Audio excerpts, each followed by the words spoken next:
Okay okay.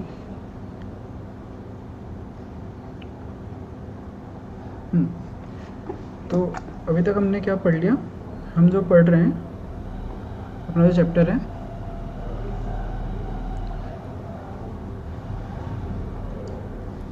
Chemical reactions and equations, ठीक है।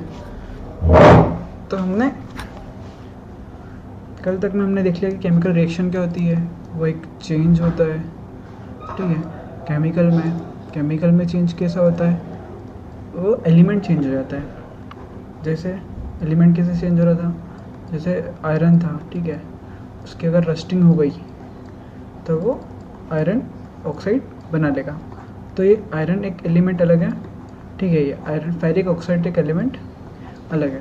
तो ऐसे एलिमेंट चेंज होता है तो हम उसको क्या बोलते हैं, उसको हम बोलते हैं केमिकल रिएक्शन, ठीक है, केमिकल रिएक्शन बोलते हैं। और केमिकल इक्वेशन क्या होती है, यही जो हमने लिखी है, जो रिएक्शन हो रही है उसको सिंपलेस्ट वे में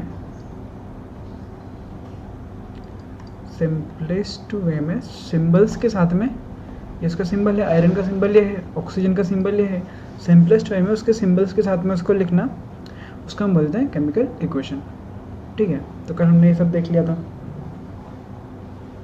उसके बाद हमने मैग्नीशियम को बर्न करके भी देखा था, है ना, ये मैग्नीशियम ऑक्साइड का फॉर्मेशन देखा था।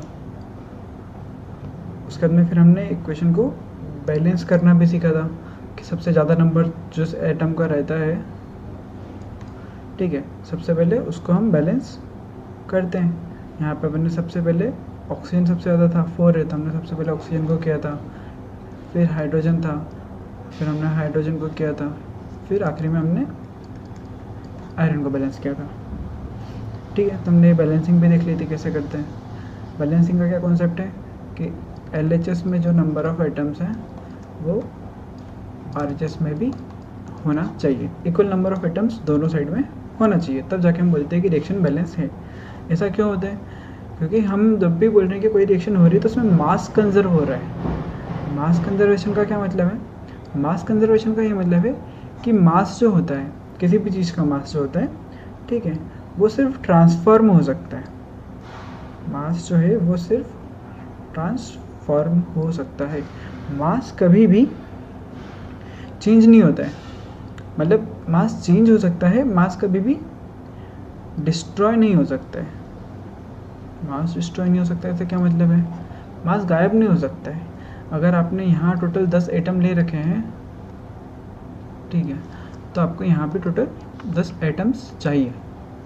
यहाँ पे अगर आप बोलो कि 9 एटम है, तो या तो साथ में एनर्जी रिलीज़ हो रही हो, ठीक है, या फिर कोई साथ में गैस रिलीज़ हो रही हो, या फिर कुछ रिलीज़ हो रहा हो, तो वो एक्सेप्टेबल है कि हाँ 9 एटम्स है और बचा हुआ मास जो है ये इस एनर्जी में कन्वर्ट हो गया है। पर आप बोलो कि ना कोई एनर्जी रिलीज़ हो रही है और यहाँ के 10 एटम, यहाँ पे 9 ही एटम बन रहे हैं राइट हैंड साइड में, तो ये पॉसिबल नहीं है।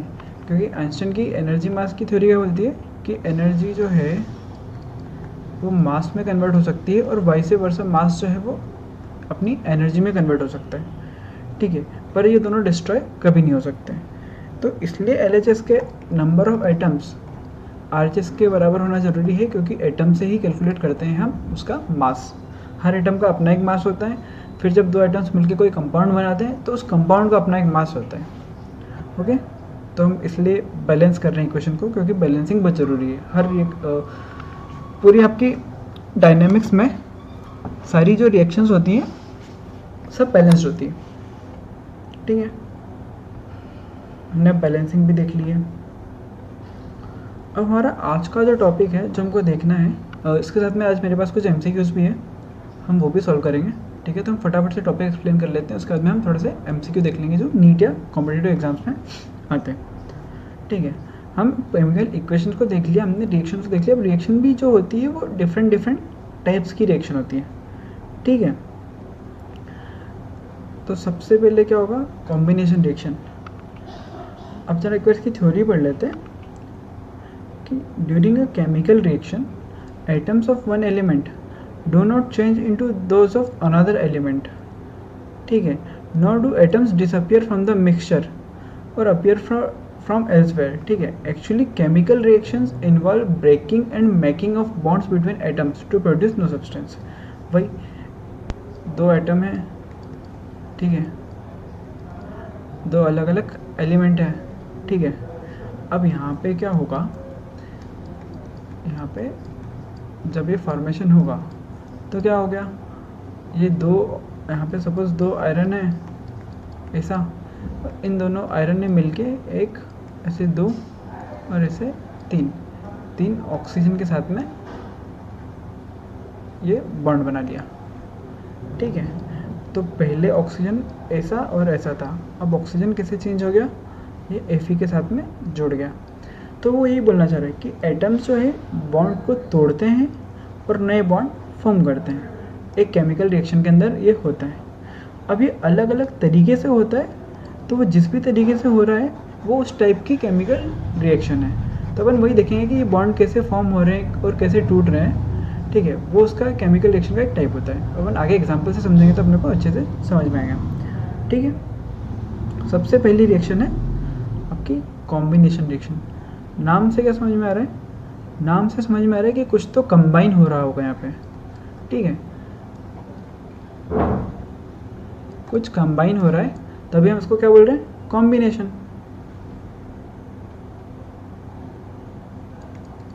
अपन देखते हैं कि कंबाइन क्या हो रहा है, ठीक है। कंबाइन अपन जो सारी इक्वेशंस पढ़ चुके हैं इतनी सारी, उसी का एग्जांपल लेके देख लेते हैं, ठीक है। मैं थोड़ा सा आपको यहाँ पे लिख के बता देता हूँ। इतनी देर से अपन ये वाला एग्जांपल देख रहे हैं कि आयरन प्लस ऑक्सीजन मिलके क्या बना दिया, Fe2O3। यहाँ पे क्या हुआ, ये एलिमेंट नंबर आपका 1, ये आपका एलिमेंट नंबर 2, 1 और 2 ने मिलके 3 बनाया, सिंगल प्रोडक्ट। तो जब भी दो एलिमेंट्स आपस में कंबाइन होते हैं उसको बोलते हैं कॉम्बिनेशन रिएक्शन, ठीक है। कोई डिफिकल्ट टास्क नहीं है, बहुत ईजी है।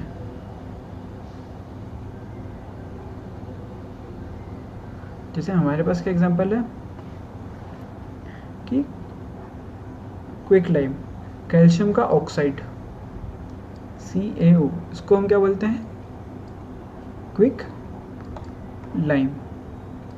जब हम इस क्विक लाइम में पानी डालते हैं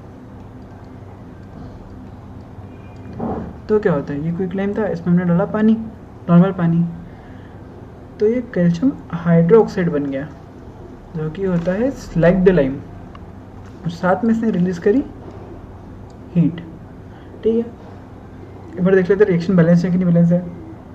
कैल्शियम कितना 1, यहाँ पे कितना 1, ऑक्सीजन यहाँ पे कितना 1, यहाँ पे कितना 2, रिएक्शन बैलेंस नहीं है, ठीक है। वो पर अभी बैलेंस कर लेंगे, सॉरी यहाँ पे 2 ऑक्सीजन और यहाँ पे भी 2 ऑक्सीजन, बैलेंस है, बैलेंस है।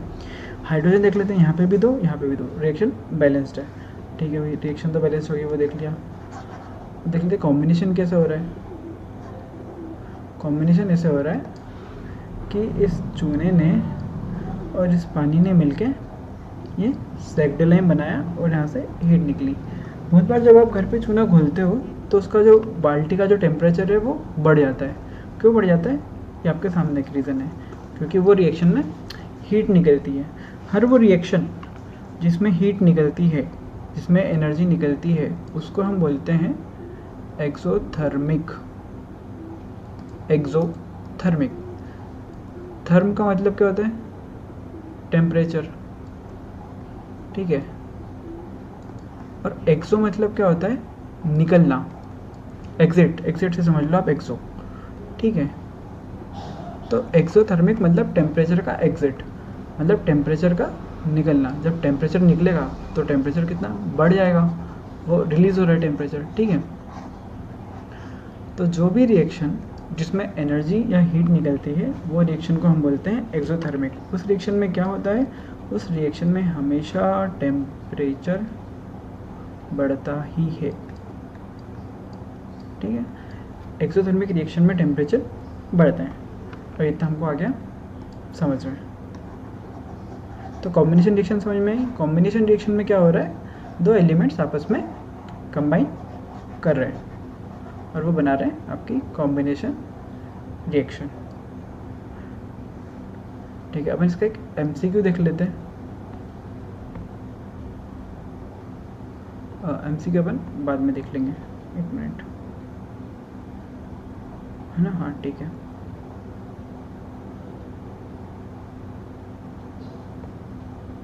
ओके सब सही है। तो अभी अपन ने देखी कॉम्बिनेशन रिएक्शन। ये एक्सपेरिमेंट भी ऐसा ही है। इसमें भी क्या हो रहा है कि आपने एक बीकर ले लिया है, ठीक है, उसमें आपने पानी डाला है, उसमें कैल्शियम ऑक्साइड, ये कैल्शियम ऑक्साइड को डालोगे, फिर आपने इसने टच करके देखा, तो इसने टच करके देखा तो इसको समझ में आया कि तो गर्म हो रहा है। गर्म क्यों हो रहा है? क्योंकि यहाँ पे टेम्परेचर बढ़ रहा है। टेम्परेचर क्यों बढ़ रहा है? क्योंकि हीट रिलीज हो रही है। हीट रिलीज हो रही है से मतलब ये रिएक्शन एक्सोथर्मिक है। ओके,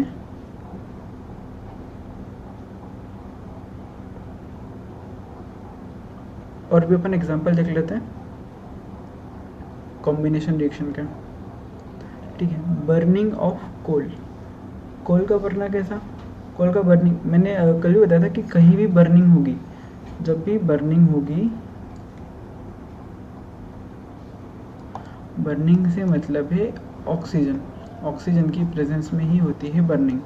बर्निंग का मतलब ही है ऑक्सीजन से रिएक्शन। अगर ऑक्सीजन नहीं तो बर्निंग नहीं, ठीक है। कहीं भी बर्निंग आ जाए, आंख बंद करके ये समझ लेना है कि उसकी रिएक्शन ऑक्सीजन से होने वाली है, ठीक है। तो अपन कोल को जला रहे हैं, जो कोयला जो रहता है उसको जलाते हैं, ठीक है। कोयला होता है क्या है? जब कोई भी अपने वुड को जलाया, आग तो लगाई पर आपने उसको पूरा जलने नहीं दिया, आपने उसको आधा जलाया और आपने उसे छोड़ दिया, ठीक है। लेफ्ट है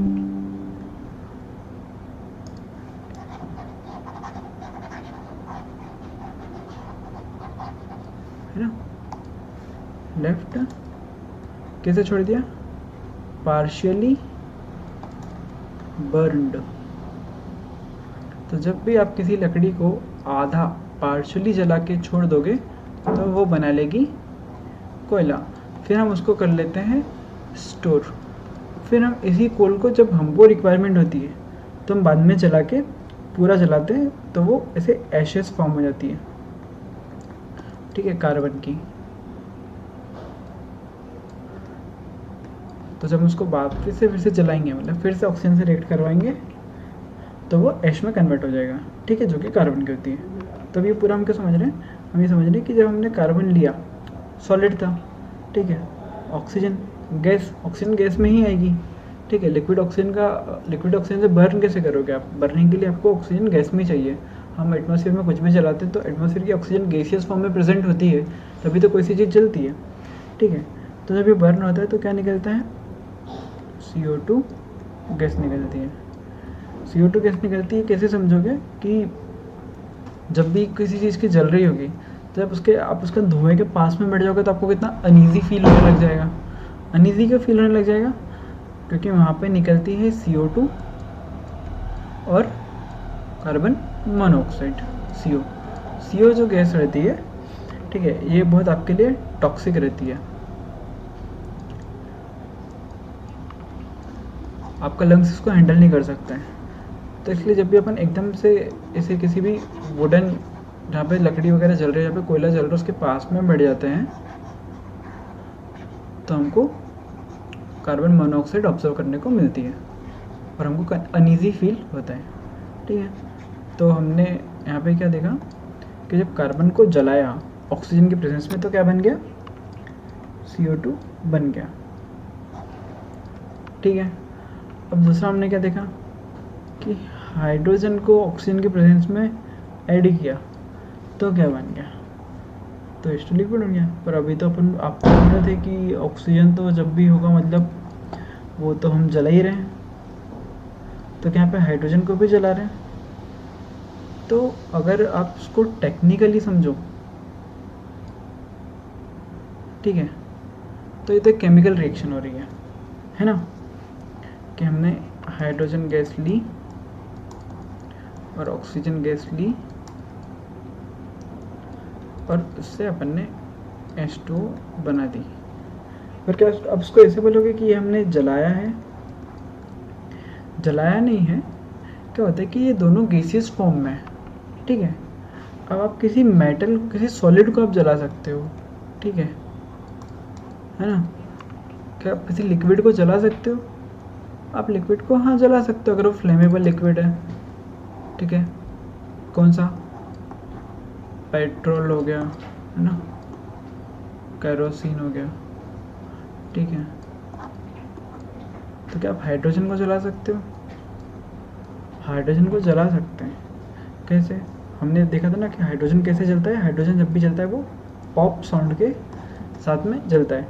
पर वो कब जलता है? वो ऑक्सीजन की प्रेजेंस में रिएक्ट करता है, ठीक है। ऑक्सीजन की प्रेजेंस में रिएक्ट करता है, ऑक्सीजन से रिएक्ट नहीं कर रहा होता है। तो जब हम हाइड्रोजन और ऑक्सीजन को मिलाएंगे तो वहाँ से क्या जनरेट होगा? वाटर जनरेट होगा। ये बहुत बहुत बेसिक रिएक्शन है, ठीक है। इसमें कोई एक्सप्लेनेशन की ज़रूरत ही नहीं है। ये बस एक एग्जांपल है आपका कॉम्बिनेशन रिएक्शन का। वन आगे बढ़ते हैं, ठीक है। इसकी डेफिनेशन क्या है?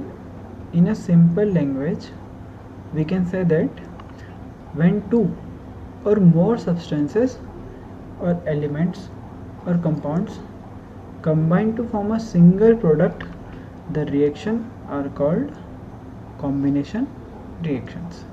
Okay, ठीक है।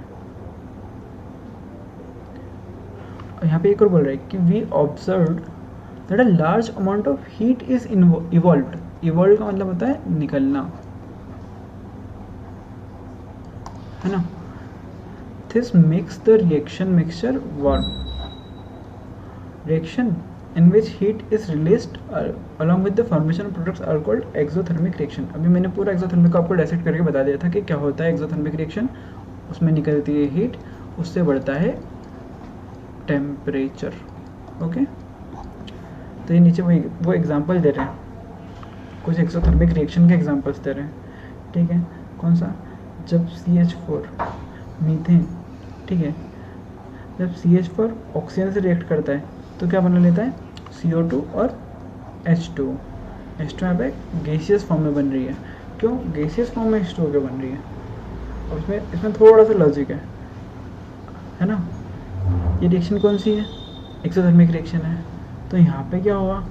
यहाँ पे प्रोड्यूस होगी हीट। तो हीट उस बने हुए पानी को कैसा बना देगी? स्टीम। तो पानी लिक्विड ना होके स्टीम बन जाएगा गर्मी की वजह से, क्योंकि इस रिएक्शन में गर्मी बढ़ रही है, हीट निकल रही है, ठीक है। और स्टीम कैसे किस फॉर्म में अवेलेबल होती है? स्टीम लिक्विड फॉर्म में होती है क्या? नहीं, स्टीम जो होती है वो आपकी गैसियस फॉर्म में अवेलेबल होती है। इसलिए रिएक्शन में H2O जो है गैसियस फॉर्म में है, ठीक है। तो अगर आपको डाउट है कि H2O तो लिक्विड होता है, H2O यहाँ पर गैस को दे रखा है, H2O गैस इसलिए दे रखा है क्योंकि रिएक्शन एक्सोथर्मिक है। तो टेम्परेचर ज़्यादा होने की वजह से जो पानी बन रहा है वो भाप बन रहा है, भाप में कन्वर्ट हो जा रहा है, वो स्टीम बना दे रहा है, ठीक है।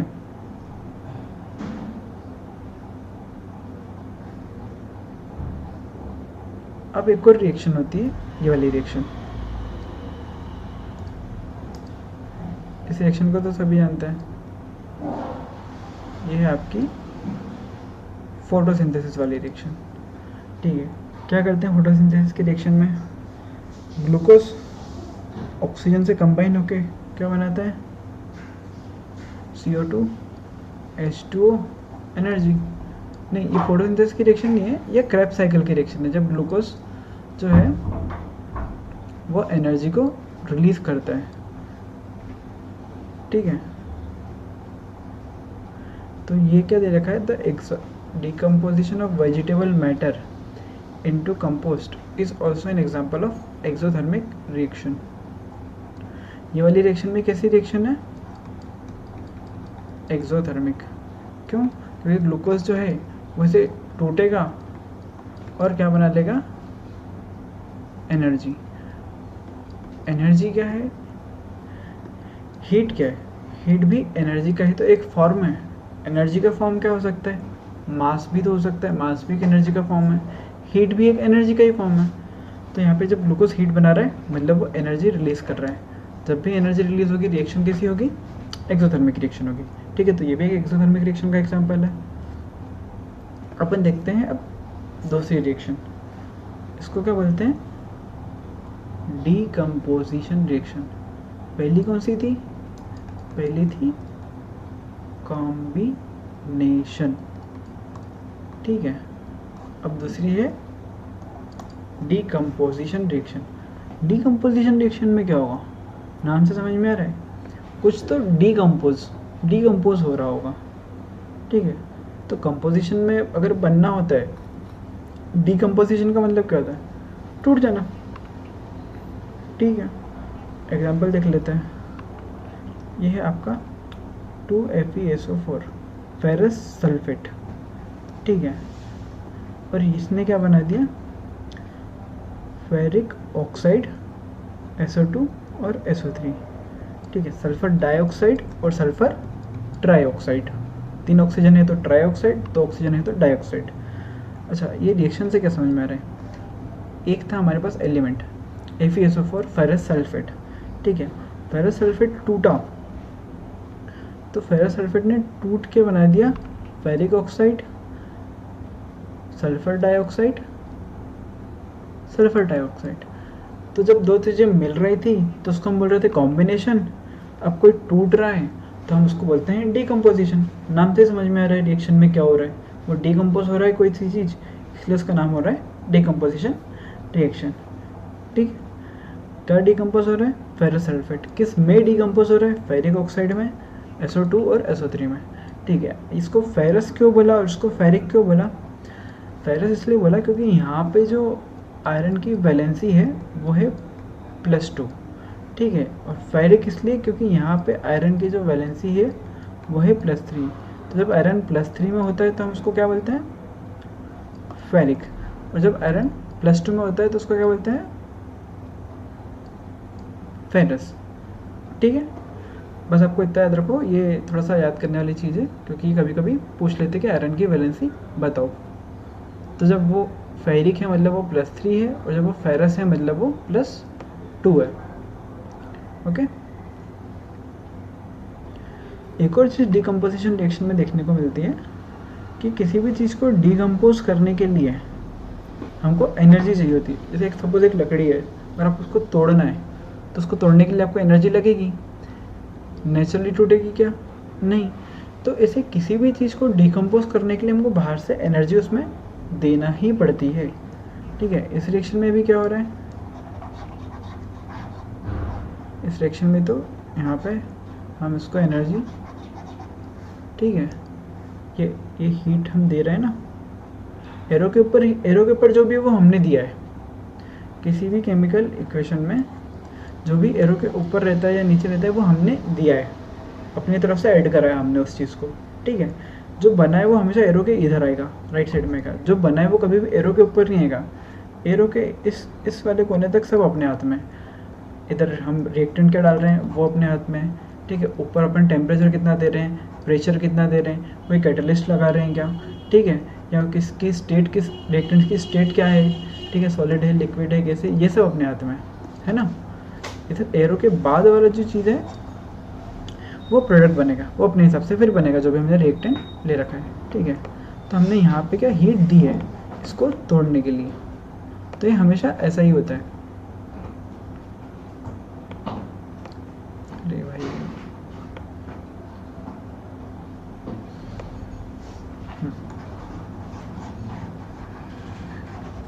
ओके, कैसे होता है कि जब भी किसी चीज़ को डिकम्पोज करना है बाहर से एनर्जी तो देना ही पड़ेगी। किसी लकड़ी को तोड़ना है तो ताकत तो लगाना ही पड़ेगी। ठीक है,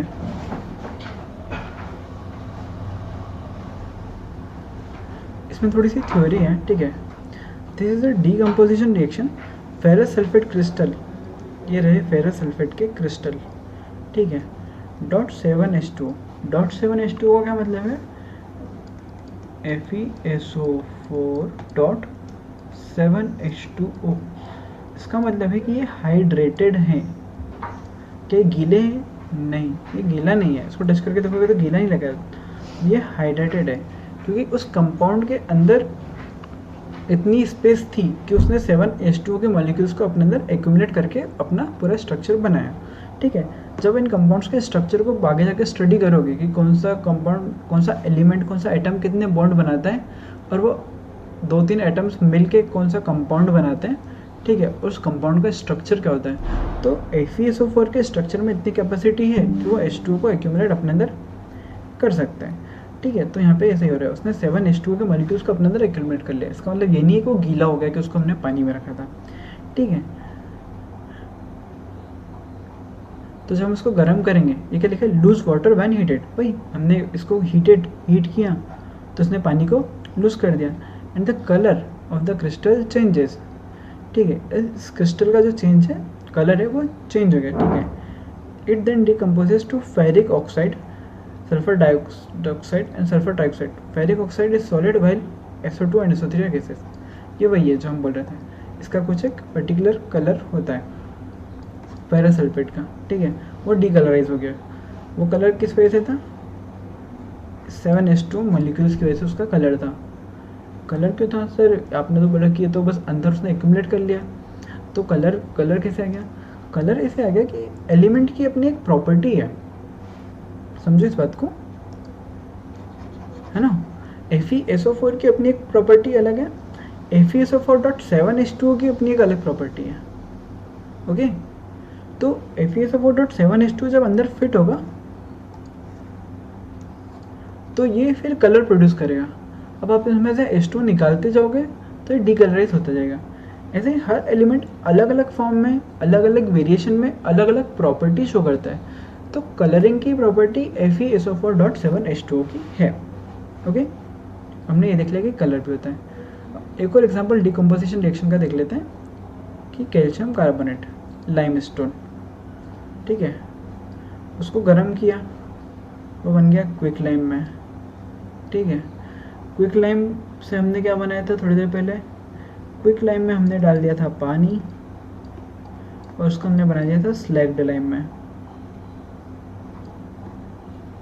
साथ में निकली थी हीट। एग्जाम्पल कॉम्बिनेशन रिएक्शन, थोड़ी देर पहले ही पढ़ के आ रहे हैं। ओके, तभी अपन इसके बारे में तो बात नहीं करते हैं।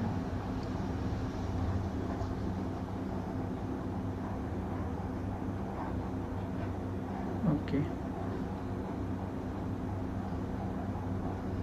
है ना, अपन रिएक्शन ही देख लेते हैं। कैल्शियम कार्बोनेट लाइमस्टोन में हीट दी तो टूट के बन गया क्विक लाइम और उसने रिलीज कर दी CO2 गैस। ठीक है, ये भी एग्जांपल कौन सी रिएक्शन का है, डिकम्पोजिशन रिएक्शन का एग्जांपल है। तो अपन अभी तक दो रिएक्शन देख सकते हैं, कॉम्बिनेशन जिसमें दो चीज़ें कंबाइन हो रही थी, और डिकम्पोजिशन जिसमें कोई एक चीज़ टूट जा रही थी। सिंपल है, डिकम्पोज करने के लिए हीट देना पड़ती है ताकि वो टूट जाए। जब हीट देंगे उसको क्या बोलेंगे, जब हीट निकल रही थी तो उसको क्या बोला था, एक्सोथर्मिक। तो हीट देंगे अगर हीट है मतलब टेम्परेचर तो आ ही रहा है। ठीक है, तो टेम्परेचर का मामला है तो थर्मिक तो आएगा ही सही। ठीक है, थर्मिक तो आना ही है। जब हीट निकल रही थी तो एक्सो बोल रहे थे, देंगे तो क्या बोलेंगे, एंडो। जिस भी रिएक्शन में आप हीट आगे से अप्लाई करोगे उस रिएक्शन को बोलेंगे एंडोथर्मिक रिएक्शन। जिस भी रिएक्शन में प्रोडक्ट में हीट निकलेगी उसको क्या बोलेंगे, एक्सोथर्मिक रिएक्शन। ठीक है, decomposition reaction mostly endothermic reaction होती है।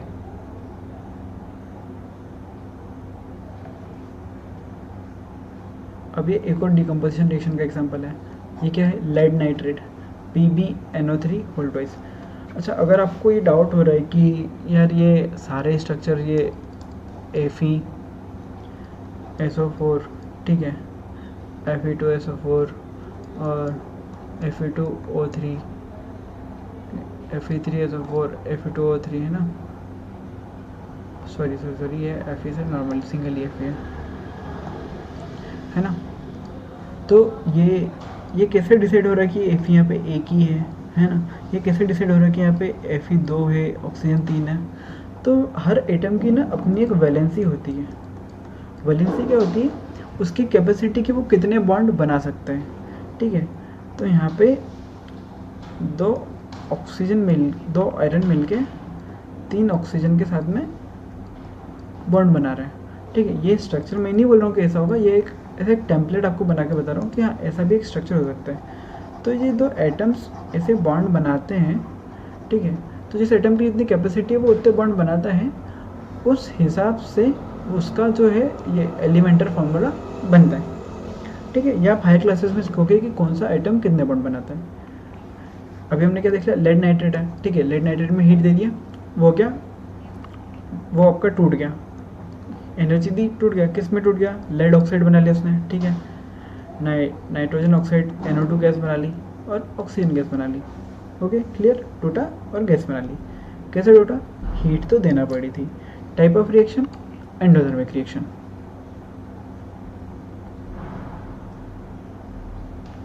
ओके, ये एक और इम्पोर्टेंट रिएक्शन है, AgCl। क्या बोलते हैं, सिल्वर क्लोराइड। इसको ये जो बॉटलों में रखा जाता है ना, AgCl की जो बॉटल है, ठीक है, वो एकदम ऐसे डार्क कलर की होती है। क्यों सर, डार्क कलर की क्यों होती है, एकदम से डार्क कलर की बॉटल में बन रखते हैं AgCl को, क्योंकि बेटा जब धूप आती है तो जो AgCl है ये टूट जाता है Ag में और क्लोरीन गैस में। ठीक है, जैसे उसके ऊपर धूप लगी, बहुत सारी चीज़ें अपन क्या, दवाई अपन धूप से बचा के रखते हैं, ऐसी बहुत सारी चीज़ें होती है जिनमें अपन धूप लगने नहीं देते हैं, क्योंकि धूप आती है तो वो चीज़ें टूट जाती है। ओके, तो ये रिएक्शन है कि AgCl सनलाइट, धूप की प्रेजेंट में Ag और Cl2 में टूट गया। सनलाइट है क्या, एक एनर्जी का ही फॉर्म है, एक हीट का ही फॉर्म है। ठीक है, हीट, सनलाइट आगे तो क्या होगी, हीट होगी, क्या होगा, टेम्परेचर बढ़ेगा। तो ये रिएक्शन कौन सी है, ये रिएक्शन भी एंडोथर्मिक रिएक्शन ही है, क्योंकि इसमें हम अप्लाई कर रहे हैं हीट। ओके,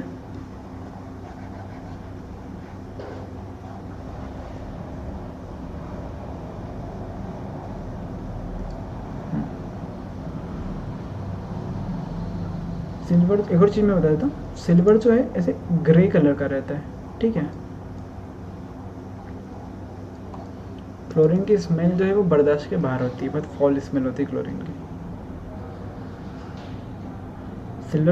सिल्वर ब्रोमाइड भी वैसे ही बिहेव करता है, सनलाइट में रखोगे तो सिल्वर में और ब्रोमीन में टूट जाएगा। अब अगली रिएक्शन देखते हैं, ये थोड़ी सी इंटरेस्टिंग रिएक्शन है, ये है डिस्प्लेसमेंट रिएक्शन। कॉम्बिनेशन देख लिया, डीकम्पोजिशन देख लिया, अब डिस्प्लेसमेंट देखते हैं। डिस्प्लेसमेंट का क्या मतलब, किसी चीज़ को हटा देना, यहाँ से दी, यहाँ से हटा के यहाँ कर देना, डिस्प्लेस कर देना, प्लेस को चेंज कर देना। ओके, इसको एग्जांपल से समझते हैं। यहाँ पे है आयरन, यहाँ पे है आपका कॉपर सल्फेट, यहाँ पे इसने क्या बना लिया, आयरन सल्फेट, यहाँ पे क्या रह गया, कॉपर। क्यों हुआ ये इसलिए हुआ क्योंकि आयरन जो था कॉपर से ज़्यादा रिएक्टिव था, तो आयरन ने कॉपर को वहाँ से हटा दिया और खुद कॉपर की जगह आके बैठ गया और सल्फेट से रिएक्शन कर ली। ठीक है, तो इस पूरी पिक्चर में हुआ क्या, आयरन ने कॉपर को कर दिया है डिस्प्लेस, जगह किसकी गई, जगह कॉपर की गई, डिस्प्लेस कौन हुआ, कॉपर हुआ। तो जब भी कोई एलिमेंट दूसरे एलिमेंट को डिस्प्लेस करके कोई तीसरा कंपाउंड बनाए तो उसको हम बोलते हैं डिस्प्लेसमेंट रिएक्शन। ठीक है, वो अपनी प्लेस चेंज करी, वो डिस्प्लेस हुआ, उसने एक नया प्रोडक्ट बनाया। सारी चीज़ें अलग अलग, एलिमेंट आयरन अलग, कॉपर सल्फेट अलग, आयरन सल्फेट अलग। ठीक है, गॉट इट, ये होती है डिस्प्लेसमेंट रिएक्शन। यहाँ पे एक और एग्जांपल देख लो डिस्प्लेसमेंट रिएक्शन के। जिंक था और सॉल्यूशन किसका था, फिर से कॉपर सल्फेट का था, इसने क्या बना दिया ZnSO4। ठीक है, तो यहाँ पे क्या समझ में आया कि जिंक जो है वो कॉपर से ज़्यादा रिएक्टिव है। एक स्केल होती है रेडॉक्स पोटेंशियल, जिसका जितना ज़्यादा रेडॉक्स पोटेंशियल वो उतनी जल्दी अपने से नीचे वाले को डिस्प्लेस कर सकता है। ठीक है, नीचे वाला ऊपर वाले को डिस्प्लेस नहीं कर सकता है, ऊपर वाला नीचे वाले को डिस्प्लेस कर सकता है। तो रेडॉक्स पोटेंशियल की लिस्ट में जिंक जो है वो आ रहा है आपका कॉपर से ऊपर, इसलिए वो कॉपर को रिप्लेस कर पा रहा है। सेम आयरन भी जो है वो आ रहा है आपका कॉपर से ऊपर, इसलिए वो कॉपर को रिप्लेस कर पा रहा है। कॉपर जिंक और आयरन को रिप्लेस नहीं कर सकता है क्योंकि वो उस पोटेंशियल वाली लिस्ट में नीचे। ये थोड़ी सी थी एडिशनल इन्फॉर्मेशन। ठीक है, इसका अपना कोई काम नहीं है, ये आपके नॉलेज के लिए बताया मैंने। ठीक है, अब ये भी देख लिया, डिस्प्लेसमेंट रिएक्शन में देख लिया कि भाई किसी चीज़ को डिस्प्लेस करने का मतलब होता है डिस्प्लेसमेंट रिएक्शन। डिस्प्लेस कौन करता है, जो मोर रिएक्टिव है वो लेस रिएक्टिव को करता है डिस्प्लेस। ये जब आप डेफिनेशन अगर आप लिखोगे तो उसमें आपको ये लिखना पड़ेगा कि जो मोर रिएक्टिव है, मोर रिएक्टिव, ठीक है, वो किसको डिस्प्लेस करता है, लेस रिएक्टिव को वो डिस्प्लेस कर देता है। Okay, clear. अगले में क्या है, लेड है। ठीक है, कॉपर सल्फेट, कॉपर क्लोराइड है। ठीक है, इसने क्या बना दिया, लेड क्लोराइड बना दिया, और साथ में क्या बना दिया, कॉपर बना दिया। तो इसमें भी वही हुआ, कॉपर हो गया डिस्प्लेस, किससे हो गया डिस्प्लेस, लेड से डिस्प्लेस हो गया। ओके, अब ये थी डिस्प्लेसमेंट रिएक्शन।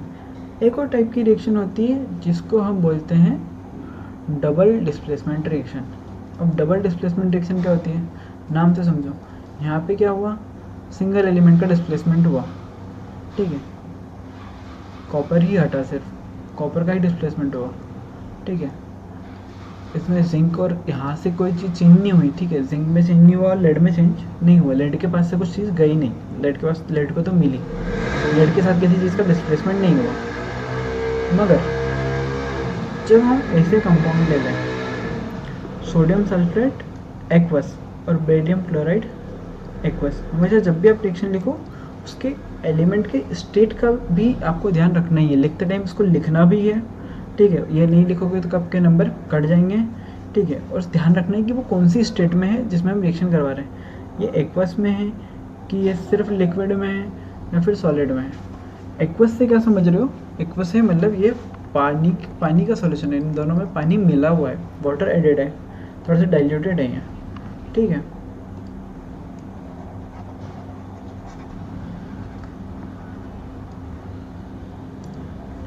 तो क्या है यहाँ पे, सोडियम सल्फेट Na2SO4, इसकी हमने रिएक्शन करवाई बेरियम क्लोराइड से। तो अब क्या होगा, अब यहाँ पे बनेगा प्रोडक्ट, जो बनेगा वो बनेगा बेरियम सल्फेट और सोडियम क्लोराइड। तो इसमें क्या हो गया, इसमें दो प्रोडक्ट का डिस्प्लेसमेंट हो गया, दो एलिमेंट्स का डिस्प्लेसमेंट हो गया। इसमें सोडियम भी डिस्प्लेस हो गया और इसमें बेरियम भी डिस्प्लेस हो गया। ठीक है, बेरियम आ गया सोडियम की जगह, सोडियम आ गया बेरियम की जगह। तो जब दो चीज़ें डिस्प्लेस होती हैं तो उसको हम क्या बोलते हैं, डिस्प्लेसमेंट रिएक्शन।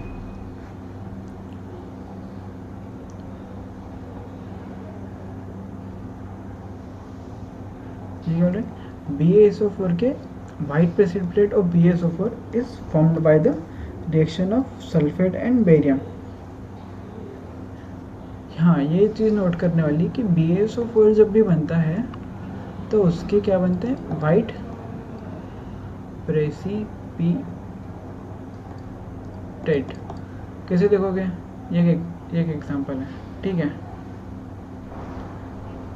इस टेस्ट ट्यूब में है आपका सोडियम सल्फेट Na2SO4, इस वाली में है आपका बेरियम क्लोराइड।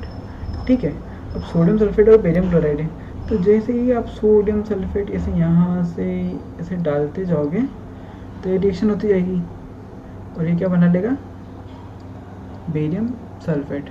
बेरियम सल्फेट के बनते हैं ऐसे PPT प्रेसिपिटेट्स, ये पूरा घुलता नहीं है। ठीक है, थोड़ा सा पार्टिकल्स टाइप इसमें बनते हैं। ये पार्टिकल का कलर कौन सा होता है? इस पार्टिकल का कलर होता है वाइट। ये आपको बहुत बार आके काम में आएगा, ठीक है। सारी एग्जाम्स में बेरियम सल्फेट के पीपीटी का कलर आपको याद रखना ही होता है, इससे क्वेश्चन बन ही जाता है, ठीक है। इसको आपको लाइटली लेना नहीं है, ओके।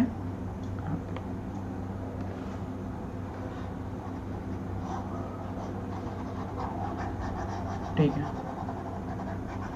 तो हमने अब डबल डिस्प्लेसमेंट रिएक्शन में देख ली, जिसमें दो दो एलिमेंट्स डिस्प्लेस हो रहे हैं। कैसे लिखोगे? जब सिंगल एलिमेंट डिस्प्लेस होता है तो हम उसको बोलते हैं डिस्प्लेसमेंट रिएक्शन। जब दो एलिमेंट्स डिस्प्लेस होते हैं तब हम उसको बोलते हैं डबल डिस्प्लेसमेंट रिएक्शन, ओके।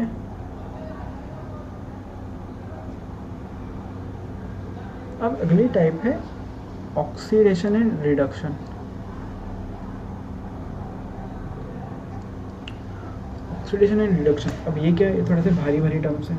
क्या होता है ऑक्सीडेशन, क्या होता है रिडक्शन, ठीक है। थोड़ा सा इसको भी अब अपन समझ लेते हैं। जब भी किसी चीज़ में ऑक्सीजन ऐड होता है, ठीक है, तो हम बोलते हैं कि उसका हो गया है ऑक्सीडेशन। या फिर उसमें हाइड्रोजन ऐड होता है, ठीक है, तो हम उसको बोलते हैं रिडक्शन। ऑक्सीडेशन के लिए ऑक्सीजन का ऐड होना, रिडक्शन के लिए हाइड्रोजन का ऐड होना, ठीक है। अब दूसरी चीज़ क्या हो सकती है? ऑक्सीजन हट भी तो सकता है। तो जब कहीं से ऑक्सीजन में थोड़ा सा यहाँ पे लिख लेते हैं अपन, है ना, ऑक्सीडेशन, और यहाँ पे क्या आ जाएगा आपका रिडक्शन, ठीक है। ऑक्सीडेशन रिडक्शन हो गया, है ना। अब यहाँ पे डाल लेते हैं ऐड, क्या क्या हो रहा है, डाल देते हैं सब्ट्रैक्ट हो रहा है ना। ऑक्सीडेशन के लिए क्या चाहिए? ऑक्सीजन का ऐड होना, और किसका सब्सट्रैक्ट होना? हाइड्रोजन का सब्सट्रैक्ट होना। ये ऑक्सीडेशन की रिक्वायरमेंट। अगर किसी एलिमेंट में ये हो रहा है किसी रिएक्शन में, तो मतलब उसका हो रहा है ऑक्सीडेशन। रिडक्शन के लिए क्या चाहिए? हाइड्रोजन का ऐड होना या फिर ऑक्सीजन का सब्सट्रैक्ट होना। तब समझ रहे हो? अब एक चीज़ याद करो, दूसरी चीज़ अपने आप होगी।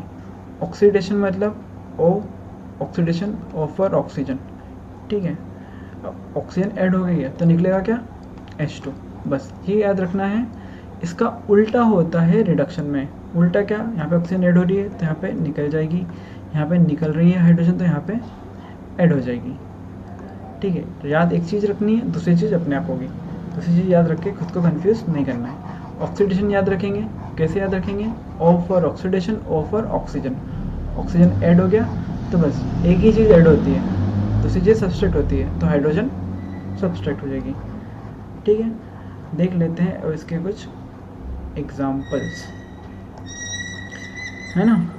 ये मैं एग्जाम्पल, ये इसको छोड़ो एग्जाम्पल को, ये मैं तुमको यहाँ पे अपन लिख के बताता हूँ। ये है आपका कॉपर ऑक्साइड, ठीक है। इसमें साथ में हमने रिएक्शन करवाई हाइड्रोजन से, साथ में थी हीट, ठीक है। तो अब ये बन गया कॉपर, साथ में बन गया H2O। बहुत सिंपल रिएक्शन है, ठीक है। इसमें देखते हैं किसका हुआ ऑक्सीडेशन, किसका हुआ रिडक्शन, ठीक है। CuO से क्या हो गया? ये Cu होगा, मतलब एब्सेंट ऑफ ऑक्सीजन। ऑक्सीजन गई, निकली ऑक्सीजन, ऑक्सीजन निकल रही थी तो क्या हो रहा था? ये तो याद ही नहीं कर रहा। हमने तो याद करा कि ऑक्सीजन ऐड होती है तो ऑक्सीडेशन होता है, बस। तो ऑक्सीजन ऐड होती है तो ऑक्सीडेशन होता है, ऑक्सीजन निकल गई तो क्या हो गया? रिडक्शन हो गया। तो यहाँ पे हो गया रिडक्शन कॉपर का, ठीक है भैया।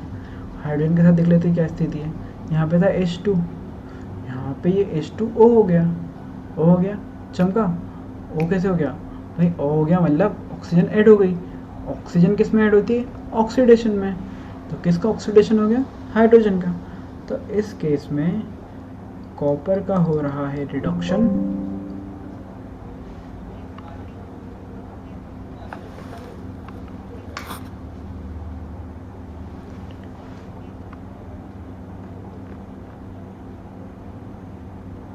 ओके, सॉरी, है ना। इस केस में कॉपर का हो रहा है रिडक्शन और हाइड्रोजन का हो रहा है ऑक्सीडेशन। ओके, यहाँ पे भी ये लिखा है, देखो, the copper oxide is losing oxygen and is being reduced, the hydrogen is gaining oxygen and is being oxidised. ठीक है, one reactant get oxidised while the other gets reduced. Basic सी सेंस, अगर किसी से ऑक्सीजन निकला है और किसी में गया है तो एक रिएक्टेंट ऑक्सीडाइज होगा, दूसरा रिएक्टेंट रिड्यूस होगा। ओके, क्लियर, इसमें तो कोई डाउट नहीं होना चाहिए। ऑक्सीजन ऐड हो रहा है, ऑक्सीडेशन। अब एक चीज़ ऐड हो रही होती है तो निकलती क्या है, दूसरी चीज़, मतलब हाइड्रोजन वहाँ से जा रहा होगा तो भी उसको क्या बोलेंगे, ऑक्सीडेशन। इजी, ठीक है। अब ये वाली रिएक्शन देखो, यहाँ पे क्या है, जिंक ऑक्साइड, साथ में क्या है, कार्बन। ठीक है, तो यहाँ पे क्या हो गया, जिंक बना और कार्बन मोनोऑक्साइड बना। अब फटाफट से बताओ कि इसमें किसका ऑक्सीडेशन हो रहा है, किसका रिडक्शन हो रहा है। यहाँ पे जिंक ऑक्साइड था, ZnO, सिर्फ Zn हो गया। कहाँ गई, क्या गई, ऑक्सीजन गई। ऑक्सीजन आती है तो ऑक्सीडेशन होता है, जाती है तो क्या होता है, रिडक्शन होता है। जिंक का क्या हो गया, रिडक्शन हो गया। सिमिलरली कार्बन से क्या बना, कार्बन मोनोऑक्साइड बना। ओके, कार्बन में क्या आई, ऑक्सीजन आ गई। ऑक्सीजन ऐड होती है तो क्या होता है, oxidation. O for oxidation, O for oxygen. ठीक है, कोई रॉकेट साइंस नहीं है, इजी। तो हमने देख लिया यहाँ पे जिंक का हो रहा है रिडक्शन और इस कार्बन का हो रहा है ऑक्सीडेशन। ओके, अपन नीचे वाली रिएक्शन में देखते हैं कि किसका, नीचे वाली थोड़ी इंटरेस्टिंग रिएक्शन लग रही है। चलो चलो देखेंगे, है ना। MnO2 मैंगनीज ऑक्साइड, ठीक है, साथ में HCl रिएक्ट करे, क्या कंपाउंड बनाया, MnCl2। Okay, manganese fluoride, H2 water और क्लोरीन गैस बना दी जो कि निकल गई। अब यहाँ पे किसका ऑक्सीडेशन हो रहा है, किसका रिडक्शन हो रहा है, तो एक ही तरीका है देखने का। यहाँ पे आपके पास हाइड्रोजन भी आ गया है पिक्चर में और ऑक्सीजन भी आ गया पिक्चर में। शुरुआत ऑक्सीजन से करनी होती है, ठीक है। MnO2 में ऑक्सीजन है, फिर इसका क्या हुआ, इसने MnCl2 बना लिया। क्या ऑक्सीजन है, नहीं, ऑक्सीजन गई माने रिडक्शन, माने मैंगनीज का हो गया रिडक्शन। फॉर HCl में ऑक्सीजन है, नहीं है, यहाँ क्या हुआ, ऑक्सीजन ऐड हो गई। तो ऑक्सीजन ऐड हुई मतलब इसका क्या होगा, ऑक्सीडेशन। तो इस केस में हाइड्रोजन का ऑक्सीडेशन हो रहा है और मैंगनीज का रिडक्शन हो रहा है। इजी, ठीक है। अब इसका थोड़ा सा लाइव एग्जांपल्स देख लेते हैं, डेली लाइफ में क्या क्या होते हैं। कोरोजन, ठीक है, कोरोजन क्या, कोरोजन की रिएक्शन बताओ, मैं 2 दिन से कोरोजन की रिएक्शन बता रहा हूँ। आयरन का ऑक्सीडेशन हो रहा है कोरोजन में, कैसे हो रहा है, FeO2 क्या बना लेता है, Fe2O3, ठीक है, बैलेंस करना पड़ेगा, ठीक है। यहाँ पे 2 Fe रहेगा, ठीक है, और यहाँ पे ऑक्सीजन 2 है, ठीक है। तो यहाँ पे कितना ऑक्सीजन हो जाएगा, 3 चाहिए ना, तो भाई 3 का मल्टीप्लाई करते हैं सबसे पहले ऑक्सीजन में, ठीक है। तो यहाँ पे 3 ऑक्सीजन कितना हो गया, 6 ऑक्सीजन हो गया। तो यहाँ पे 2 का मल्टीप्लाई करना पड़ेगा और यहाँ पे पहले से 2 है तो यहाँ पे कितना, 4। इसलिए बोलते हैं हमेशा बड़े नंबर से करना चाहिए, ठीक है। तो यहाँ पे क्या हुआ, 4Fe और O2 ने मिला के बना दिया 2Fe2O3। नंबर चेक कर लेते हैं, Fe कितना, 4, O3 कितना, 6, ठीक है। इधर भी यहाँ पे O3 कितना, 6, Fe कितना, 4। तो ये रिएक्शन है कोरोजन की। तो जब भी अपन बाहर देखते हैं कहीं भी ऐसे लोहा पड़ा है, पुराना लोहा पड़ा है, कोई पुराने ब्रिजेस वगैरह हैं, ठीक है, तो जब उसमें हो जाता है कोरोजन उसमें कैसे भूरा भूरा दिखने लग जाता है, उसमें जंग लगे हुए दिखने लग जाती है, ठीक है, उसको हम बोलते हैं कोरोजन, वही है, ठीक है। जब भी आप रेंसिडिटी देख लेते हैं, रेंसिडिटी क्या होता है, नॉर्मल भाषा में बोले तो जैसे सेम वगैरह रहती है ना, मिक्सचर वगैरह रहता है, जो भी तेल के ऑयल के प्रोडक्ट होते हैं, हम उसमें क्या बोलते हैं कि इसमें तो तेल चढ़ गया है, हम उसको खाते नहीं हैं, ठीक है, उसमें से अजीब सी स्मेल आने लग जाती है, उसी चीज़ को बोलते हैं रेंसिडिटी, ठीक है। When fats and oils are oxidised they become rancid and their smell and taste change, ठीक है। इसके लिए क्या करते हैं, इसके लिए जो भी फूड प्रोडक्ट्स होता है जो कंपनी बनाती है, ठीक है, उसमें वो डाल देती है एंटीऑक्सीडेंट। क्यों? क्योंकि रेंसिडिटी का कॉज ही ऑक्सीडेशन है, फैट और ऑयल है, ठीक है। जब इसका ऑक्सीडेशन हो जाएगा तो ये रेंसिडिटी क्रिएट करेगा। तो जब हम इस फैट और ऑयल में से, ठीक है, यहाँ पे एंटीऑक्सीडेंट अगर हम इसमें ऐड कर देंगे तो वो ऑक्सीडेशन होने नहीं देगा। तो जब ऑक्सीडेशन नहीं होगा, ठीक है, तो चीज़ें हमारी ख़राब नहीं होंगी। तो ये जो फूड कंपनीज होती है, ये इसमें प्रिजर्वेटिव के नाम पे एंटीऑक्सीडेंट्स डाल देती हैं ताकि वो रेंसिड ना हो। ओके,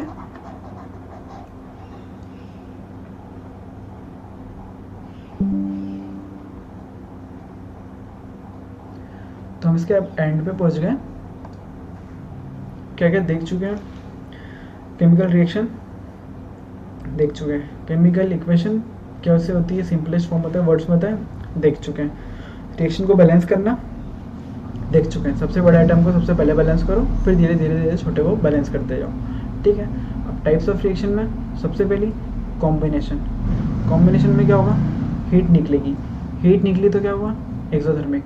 क्या हमेशा कॉम्बिनेशन में हीट निकलेगी? नहीं, जरूरी नहीं है, कुछ स्पेसिफिक रिएक्शन है उसमें ही निकलती है, ठीक है। इंपॉर्टेंट क्या है, ये याद रखना कि जब भी हीट निकलती है उसको हम बोलते हैं एक्सोथर्मिक रिएक्शन। क्या होता है उस रिएक्शन में, टेम्परेचर बढ़ जाता है, इजी। दूसरी क्या है, डिकम्पोजिशन रिएक्शन। डिकम्पोजिशन रिएक्शन के लिए अपने को बाहर से एक सोर्स देना पड़ता है, ठीक है, लाइट का, या फिर लाइट का नहीं, सॉरी, हीट का एक सोर्स अपने को देना पड़ता है। भाई एनर्जी, किसी भी चीज़ को तोड़ने के लिए, डिकम्पोज करने के लिए एनर्जी की रिक्वायरमेंट तो होगी ना। तो एक चीज़ टूट के दो में बन जाए तो वो होती है डिकम्पोजिशन रिएक्शन। दो रिएक्शन हो गई, ठीक है। तीसरी डिस्प्लेसमेंट रिएक्शन, जब ज़्यादा रिएक्टिव कम रिएक्टिव को डिस्प्लेस कर दे, ठीक है, ज़्यादा रिएक्टिव कम रिएक्टिव को डिस्प्लेस कर दे, वो होती है डिस्प्लेसमेंट रिएक्शन, ओके। चौथी डबल डिस्प्लेसमेंट रिएक्शन, इसमें दो चीज़ें आपस में इंटरचेंज हो जाती हैं, ठीक है। दो एलिमेंट में, दो कंपाउंड में दो आइटम चेंज कर लेते हैं, अपनी पोजीशन को स्वैप कर लेते हैं, that is double displacement reaction. पांचवी रिएक्शन रेडॉक्स रिएक्शन, उसमें क्या होता है, ऑक्सीडेशन और रिडक्शन रिएक्शन। जब ऑक्सीडेशन रिएक्शन किसको बोलते हैं, O for oxidation, O for oxygen, oxygen का ऐड होना, ऑक्सीडेशन ऐड हो गया तो सब्सट्रैक्ट होगा, हाइड्रोजन सब्सट्रैक्ट हो जाएगा, ठीक है। ऐसे रिडक्शन है, रिडक्शन में क्या होगा, ऊपर ऐड हो रहा था तो नीचे ऑक्सीजन निकल जाएगा, ऊपर हाइड्रोजन निकल रहा था तो नीचे हाइड्रोजन ऐड हो जाएगा। तो जब भी आपको मैं फिर से बता देता हूँ कि ये रिडक्शन हो गया सपोज और ये ऑक्सीडेशन हो गया सपोज, है ना। टेबल बनाओ, नहीं जो अपने को पहले पता है अपन वो ऊपर लिख लेते हैं, ऊपर अपन लिख लेते हैं ऑक्सीडेशन, नीचे अपन लिख लेते हैं रिडक्शन, इजी, ठीक है। यहाँ पे ऐड करना है, यहाँ पे सब्सट्रैक्ट करना है। ऑक्सीजन में क्या ऐड करना है, ऑक्सीजन। खेल रेडॉक्स रिएक्शन में ऑक्सीजन और हाइड्रोजन का है, अगर ऑक्सीजन होगी ऐड तो निकलेगा क्या, हाइड्रोजन, ठीक है। यहाँ पे ऑक्सीजन ऐड हो रही थी तो यहाँ पे क्या ऐड होगा, हाइड्रोजन। यहाँ पे हाइड्रोजन, यहाँ पे निकल रहा था हाइड्रोजन, तो यहाँ पे क्या निकलेगा, ऑक्सीजन, इजी, ये डायगोनली चलेगा, डन। ऐसे आप याद करोगे रेडॉक्स रिएक्शंस को, ठीक है। अब कुछ एमसीक्यूज है जिसको हम थोड़ा सा देख लेते हैं, ठीक है। आई थिंक होपफुली ये आपकी पीडीएफ में चल रहा हूँ, ठीक है ना। एमसीक्यू सॉल्व कर लेते हैं। अब ये पूछ रहा है भैया कि विच of the following is a displacement reaction, CaCO3 से बना CaO और CO2, बताओ कौन सी रिएक्शन है? भाई एक एलिमेंट है, उससे एक और दो बन गए, तो एक और दो बनने के लिए एक को टूटना पड़ा होगा ना, टूटा तो क्या हुआ? डीकम्पोजिशन। कूल। अगली में क्या था? Zn और CuSO4, तो Zn आ गया Cu की जगह, मोर रिएक्टिव ने हटा दिया लेस रिएक्टिव को। कौन सी रिएक्शन का एग्जांपल है? भाई Zn ने Cu को डिस्प्लेस कर दिया ना, तो यही तो है आपका आंसर। इस MCQ का आंसर है आंसर बी। ठीक है, दूसरा क्वेश्चन देख लेते हैं। द रिएक्शन Fe3Cl2 से बन गया 2FeCl3, दो कंपाउंड मिल के एक कंपाउंड बना रहे हैं, वेरी इजी कॉम्बिनेशन रिएक्शन हो रही है भाई। ठीक है, कोई सोचने की ज़रूरत ही नहीं है। विच of the following represent a redox reaction? Cool.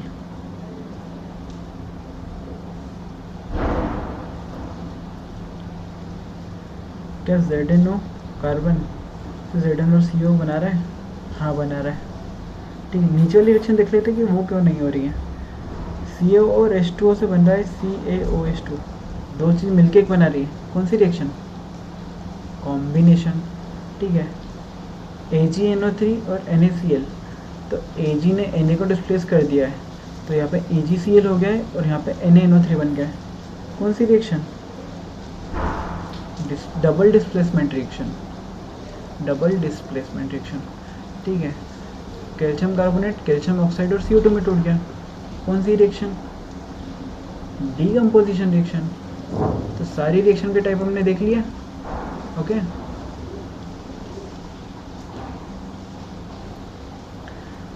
तो हमारे जो क्वेश्चन था कि रेडॉक्स रिएक्शन कौन सी है, तो रेडॉक्स रिएक्शन सबसे पहली वाली है, इजी, क्योंकि उसी में जिंक ऑक्साइड प्लस कार्बन से वो बन रहा है zinc plus carbon monoxide.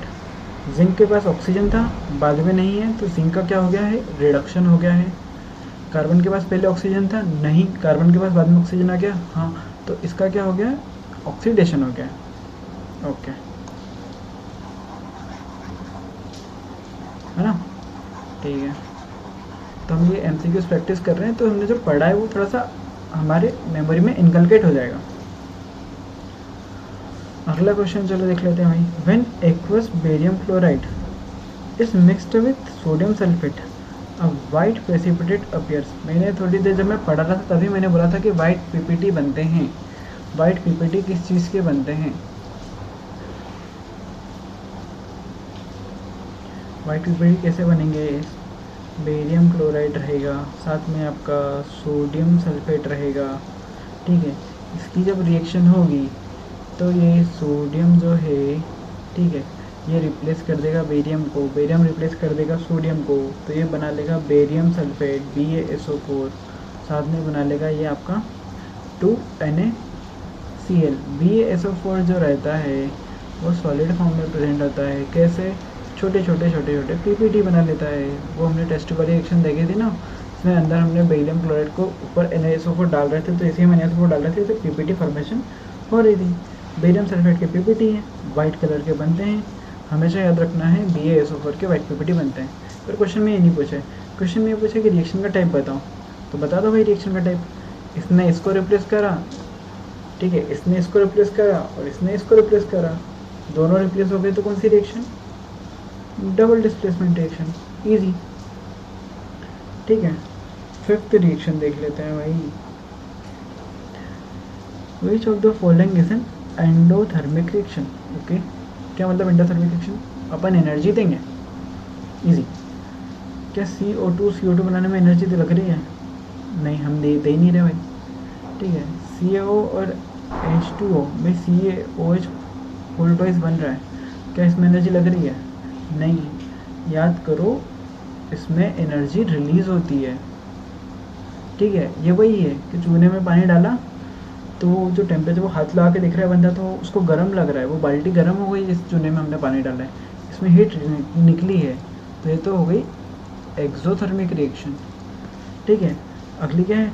2AgBr क्या दे रहा है 2Ag plus Br2 on exposure to sunlight. हाँ भैया सनलाइट दे दी, एनर्जी दे दी, एनर्जी दे दी तो कौन सी रिएक्शन है, एनर्जी दे रहे हैं तो मतलब एंडोथर्मिक रिएक्शन है, इजी। ठीक है, in the equation Zn and 2HCl form हुआ ZnCl2 और H2। ठीक है, हाइड्रोजन का क्या हो रहा है, क्या हाइड्रोजन का ऑक्सीडेशन हो रहा है, ठीक है, क्या हाइड्रोजन का रिडक्शन हो रहा है, ठीक है, क्या इसका डिस्प्लेसमेंट हो रहा है, क्या इसका न्यूट्रलाइजेशन हो रहा है। इस क्वेश्चन में आपको वैलेंसी देखना है कि यहाँ पे हाइड्रोजन जो है +1 में है और यहाँ पे हाइड्रोजन जो है वो 0 में आ गया है, तो +1 से 0 में आ गया मतलब उसका हो गया है रिडक्शन।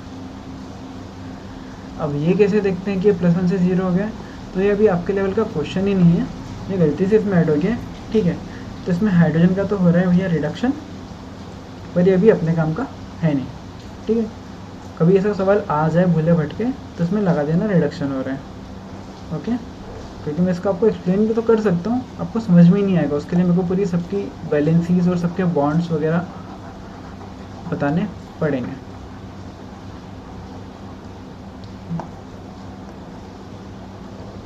ओके, अगला question, brown coating seen on iron articles. Rusting of iron का क्वेश्चन है भैया। जब ब्राउन कोटिंग आयरन पे आ जाती है तो रस्टिंग पे आ जाती है। कैसे आ जाती है, बारिश वगैरह में जब लोहे के ऊपर पानी लगता है तो रस्टिंग हो जाती है। उसकी केमिकल रिएक्शन क्या थी, उसकी केमिकल रिएक्शन थी Fe + O2 फॉर्म हो रहा था Fe2O3। ठीक है, उसको बैलेंस कर लिया था हमने, बैलेंसिंग तो यहाँ पे 2 थी, ठीक है, यहाँ पे 3 थी, यहाँ पे 4 थी, है ना, हो गया ये बैलेंस। क्या बना भैया, ये बना रहा है हाइड्रेटेड फेरिक ऑक्साइड। आयरन का ऑक्सीजन बना है ना, फेरिक ऑक्साइड, फेरिक ऑक्साइड बना रहे हैं तो यहाँ पे Fe2O3, हाँ Fe2O3 सही तो है, ये तो है फेरिक ऑक्साइड। ठीक है, तो है समझ में। वो बेसिकली आपसे प्रोडक्ट पूछ रहा था, ये आपको रिएक्शन पता होना चाहिए रस्टिंग के लिए कि आयरन का ऑक्सीडेशन होता है तो ये Fe2O3 बनता है, इस Fe2O3 को बनते हैं अपन फेरिक ऑक्साइड। हाइड्रेटेड है मतलब क्या है, हाइड्रेटेड है तो मैंने आपको बताया था Fe2O3.7H2O, ये है हाइड्रेटेड फेरिक ऑक्साइड, ये कंपाउंड एक्चुअली में फॉर्म हो रहा है। अगला MCQ आ गया, विच of the following statement is incorrect about a chemical reaction. ठीक है भाई, इनकरेक्ट पूछ रहे हैं अबाउट अ केमिकल रिएक्शन, क्या हो सकता है incorrect. Mass is always conserved, ये तो भैया यूनिवर्सल थ्योरी है, ये एक केमिकल रिएक्शन के लिए नहीं, ये एक यूनिवर्सल थ्योरी है कि मास तो कंजर्व रहना ही है, मास डिस्ट्रॉय नहीं होता है। ठीक है, okay. New substance are formed, of course new substance are formed. Iron था, फेरिक ऑक्साइड हो गया, नया सब्सटेंस बन गया, लोहे से जंग बन गई, नया सब्सटेंस बन गया। ठीक है, ओनली फिजिकल चेंजेस होकर, सिर्फ फिजिकल चेंज होता है, सिर्फ शेप चेंज होता है क्या, सिर्फ उसका स्टेट चेंज होता है क्या, लिक्विड से ऐसे स्टीम बन गई, नहीं भाई केमिकल चेंज होते हैं। तो ये स्टेटमेंट इनकरेक्ट है कि सिर्फ फिजिकल चेंज होता है, नहीं फिजिकल होता है, हो सकता है, मगर केमिकल चेंज भी होता है, तभी हम उसको केमिकल, उसका नाम ही केमिकल रिएक्शन है तो उसमें केमिकल चेंज तो होना स्वाभाविक है।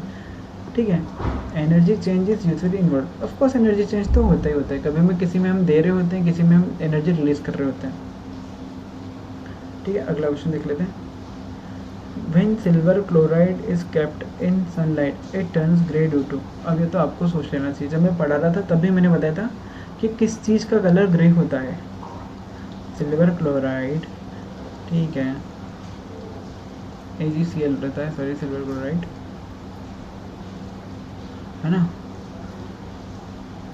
धूप में रखा तो Ag और Cl2 बना दिया, ये हो गया, सन लाइट में रखा 2AgCl हो गया, 2Ag हो गया, रिएक्शन हो गई बैलेंस। ठीक है, धूप में रखा है, सनलाइट में है ना, तो AgO, ये हो गया भैया प्रोडक्ट। ये पूछ रहे ग्रे क्यों होता है भैया, ग्रे इसलिए होता है कि जो सिल्वर बनता है ये होता है आपके ग्रे कलर का, इस सिल्वर की वजह से ये ग्रे बनता है।